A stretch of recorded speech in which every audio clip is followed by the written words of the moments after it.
Donald Trump ने कल America के 45वें राष्ट्रपति पद की शपथ ले ली। उनसे पहले उपराष्ट्रपति माइक पेंस ने शपथ ली। शपथ लेने के बाद यूएस कैपिटोल से दिए गए अपने संबोधन में ट्रंप ने कहा कि अमेरिका फर्स्ट उनके शासन का मूल मंत्र होगा। उन्होंने कहा कि वे आतंकवाद को पूरी तरह खत्म कर देंगे और साथ ही व्यापार समझौतों पर फिर से बातचीत होगी। डोनाल्ड ट्रंप के शपथ लेने के बाद राष्ट्रपति प्रणब मुखर्जी और प्रधानमंत्री नरेंद्र मोदी ने उन्हें बधाई दी। पीएम ने उम्मीद जताई कि वे अपने आने वाले वर्षों में अमेरिका को पहले से बड़ी उपलब्धियों की ओर ले जाएंगे। उन्होंने कहा कि भारत अमेरिका साझेदारी हमारे साझा मूल्यों और साझा हितों में निहित है। पीएम ने भारत अमेरिकी सामरिक रिश्तों को और मजबूत करने का भी आह्वान किया। तमिलनाडु सरकार के प्रस्तावित जल्लीकट्टू अध्यादेश को कानून, पर्यावरण और गृह मंत्रालय ने स्वीकृति दे दी है। अध्यादेश में खेल में प्रदर्शन के लिए इस्तेमाल किए जाने वाले जानवरों की सूची से सांडों को गैर अधिसूचित किया जाएगा। प्रधानमंत्री नरेंद्र मोदी ने देश में पर्यटन, युवा शक्ति और खेलों को बढ़ावा देने की अपील की है। गुजरात के कच्छ में आयोजित राष्ट्रीय पर्यटन सम्मेलन के उद्घाटन की वीडियो कॉन्फ्रेंसिंग के जरिए संबोधन करते हुए पीएम ने कहा कि भारत में सबसे ज्यादा समृद्ध सांस्कृतिक विविधता और विरासत है, जिनका पर्यटन को बढ़ावा देने के लिए इस्तेमाल किया जा सकता है। राष्ट्रीय लोकदल ने जनता दल यूनाइटेड तथा विभिन्न छोटे दलों से तालमेल कर उत्तर प्रदेश विधानसभा की कुल 403 सीटों पर चुनाव लड़ने का फैसला किया है। रालोद के प्रांतीय अध्यक्ष मसूद अहमद ने कहा कि कई छोटे सहयोगी दलों के साथ बैठक में इन सभी पार्टियों के साथ गठबंधन पर अंतिम रूप से चर्चा के बाद इस पर फैसला हुआ। उत्तर प्रदेश में विधानसभा चुनाव के लिए सत्तारूढ़ समाजवादी पार्टी ने अपने 210 उम्मीदवारों के नामों की घोषणा की है। प्रथम चरण के चुनाव के लिए कल 63 उम्मीदवारों ने अपने पर्चे दाखिल किए, जिससे इस चरण के उम्मीदवारों की कुल संख्या बढ़कर 81 हो गई है।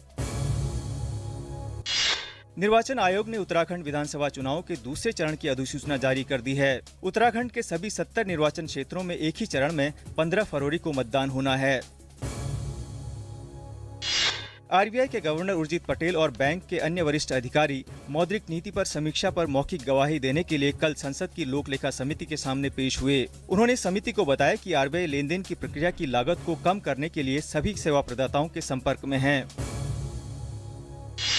केंद्र ने साफ कर दिया है कि प्रधानमंत्री गरीब कल्याण योजना के तहत जिन लोगों ने छुपी हुई आय की घोषणा की थी, वो अपनी रकम को सहकारी बैंकों में जमा नहीं कर सकते। भारत और 29 देशों ने पनामा दस्तावेज की जांच से जुड़े तथ्यों पर कल चर्चा की। इसमें कर चोरी में वित्तीय संस्थानों और सलाहकारों जैसे कर मध्यस्थों की भूमिका शामिल है।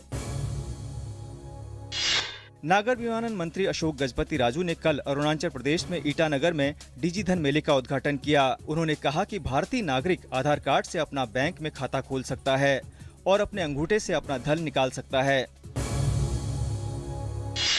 अमेरिकी लड़ाकू विमानों ने सीरिया में अल-कायदा के प्रशिक्षण कैंप पर बमबारी की है, जिसमें 100 से अधिक आतंकवादी मारे गए हैं। उत्तरी सीरिया में अमेरिकी हवाई हमले में अल-कायदा का एक नेता भी मारा गया है।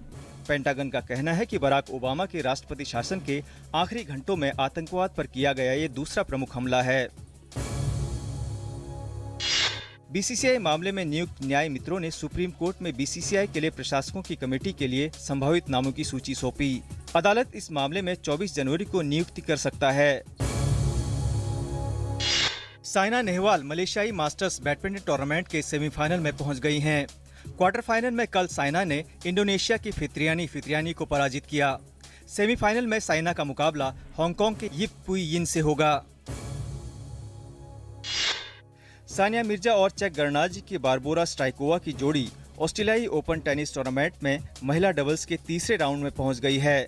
सानिया और बारबोरा ने दूसरे राउंड में सामंता स्टोसुर और शुवाई झेंग को हराया। तीसरे दौर में सानिया और बारबोरा का मुकाबला जापान की इरी होजुमी और मियू कोतो की जोड़ी से होगा।